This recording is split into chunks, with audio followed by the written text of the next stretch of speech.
Friends, welcome to my new blog. Nick Jadhav. ही गवार आहे आमची. पाणी चालू आहे गवारीवरती. मादन खत टाकलेले आहे आणि पाणी वरती होण्यामुळे पाणी चालत नाही पटपट. आणि आमच्या भागात पाणी थोडं कमी असल्यामुळे आता सांगड्यावरती विहिरी चालतात. मी शेतकरी आहे, त्यामुळं शेतीत काम करावं लागतं. ऊन असो किंवा पाऊस असो.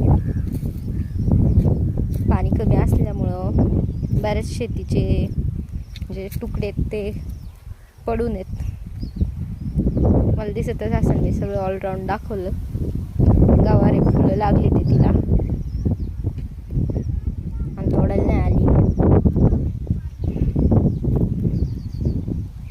इकडं पण दुसऱ्यांची गवारे मका आहे. प्रत्येकाचं असं थोडं थोडंच आहे.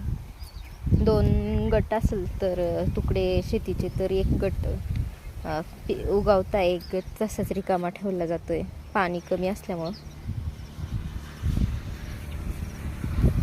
प्रत्येकाला पाणी नाही, पुरेसे नाही आहे. कॅनल आहे पण तो खूप लांब आहे. तसं आमचा दुष्काळी भाग पण ह्या 2-3 वर्षात सुधारणा केल्या ते लोकांनी, त्यामुळे थोडंसं हिरवा आहे. तिकडे तुम्हाला डोंगराच्या बाजूने घर दिसत असेल. शेतीच्या कडेने चारी बाजूने डोंगर आहे आणि आमचं गाव खड्ड्यात आहे. व्हिडिओला आवडल्यास लाईक, कमेंट